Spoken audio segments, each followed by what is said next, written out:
자, 전 시간에 이어서 계속 얘기를 하도록 하게요. 자, 1호 다시 한번 볼게요. 그만큼 수입이라고 하는 것이 중요하기 때문에 그래요. 외국 물품 우리나라에 반입하는 것. 반입이라고 하는 것은 아까 인치설에 의해서 얘기를 했죠.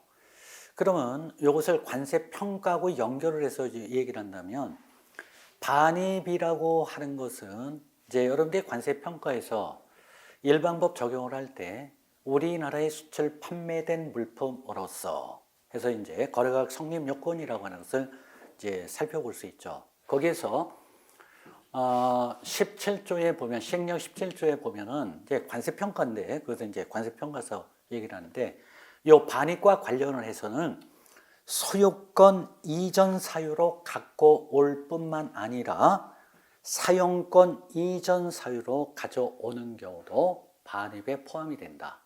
아까 얘기를 했죠. 가자조류가 양조 100병을 수입을 한다. 그럼 그 양조 100병을 수입을 하고 대가를 지급을 하면은 뭐예요? 소유권이 이전이 되죠. 우리나라에 수출 판매된 물품으로 보죠. 근데 임대차 계약이라든가 도급계약 이행과 관련해서 수입하는 그 물품의 경우는 즉 임대차 계약에 의해서 수입하는 물품은 우리나라에 수출 판매된 물품으로 봐요? 안 봐요? 안 보잖아요. 그래서 여기에 반입은 소유권 이전뿐만 아니라 금방 얘기를 했던 사용권 이전으로 반입한 경우도 얘기를 한다라고 하는 반입의 의무는 반드시 소유권 이전을 전제로 해서 수입되는 물품만 포함되는 것은 아니다라고 하는 것을 같이 관세평가 수입, 수출 판매와 관련해서 정리를 해두면 상당히 좋을 거예요. 그리고 그 뒤에 우리나라에서 소비 또는 사용하는 거, 그건 아까 얘기했고요.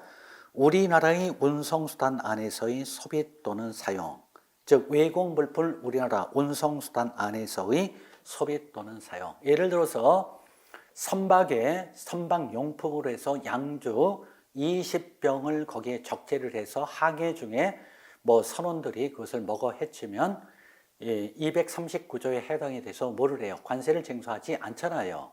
그런데 이 경우 수입으로 본다라는 얘기는 뭐예요? 그 선박용품으로 사용하지 않고 선원들이 그 양조를 예를 들어서 항해를 하면서 어떤 항구에 들어갔는데 그 양조를 자기네들이 먹지 않고 현지에서 판매하는 그러한 경우를 얘기를 해요.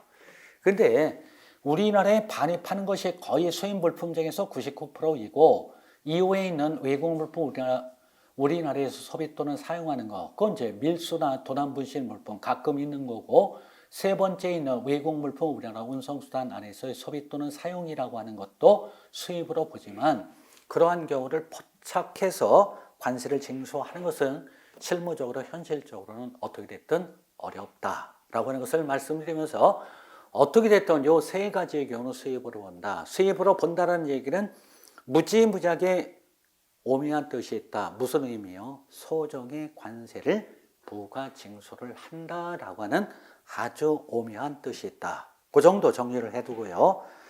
보세구역 반입하는 경우 아까 설명을 드렸고요. 두 번째, 수출이란 내공 물품을 외국으로 반출하는 것을 말한다. 자, 수출의 대상은 뭐다? 내공 물품이다. 내공 물품을 외국으로 반출하는 것을 말한다. 세 번째, 반송이란 국내에 도착한 외국 물품이에요. 자, 이것도 아까 뭐라고 얘기를 했어요? 보세구역은 항상 따질 때 뭐를 생각을 하라? 세 구역이 있다라고 하는 것을 항상 따져야 돼요. 어떤 경우는 아까 239조 이후에 보면 세관장이 정하는 지정 보세구역이라고 얘기를 했고요. 106조 4항에 보면 수입신고가 수리된 후 계속 지정 보세구역에 장치를 하던 중 이렇게 보세구역이라고 표현을 안 해놓고 지정이냐 아니면 특허냐 종합보세구역으로 구별을 하는 경우가 있는데 그것을 여러분들이 대충 생각을 해서는 안 된다라고 하는 것을 꼭 알아두셔야 돼요. 보세구역은 항상 뭐다? 세 구역이 있다라고 하는 거예요. 그럼 165조를 한번 보세요.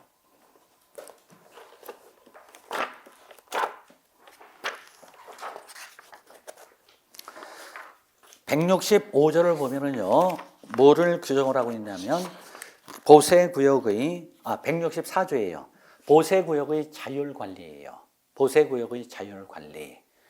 해서, 거기 2항을 보면은요, 2항을 보면 보세구역의 화물 관리인이나 운영인은 자율관리 보세구역의 지정을 받으려면 세관장에게 지정을 신청하여야 한다. 그 앞에 보세구역이라고 표현을 했죠. 그럼 보세구역이라고 표현을 했다라는 얘기는 지정 보세구역이 됐든 특허 보세구역이 됐든 종합 보세구역이 됐든 지정 보세구역은 화물관리인, 특허 종합 보세구역은 운영인이 자율관리 보세구역의 지정을 받으려면 세관장에게 지정 신청을 해야 한다. 즉 보세구역이라고 표현을 해놨으니까 자율관리 보세구역의 지정 대상은 지정도 되고 특허도 되고 종합도 된다라는 그런 의미가 되는 거예요. 이해되셨죠? 그 다음에 다시 앞으로 오면은 관세법상 물품이라고 하는 것은 무슨 의미예요?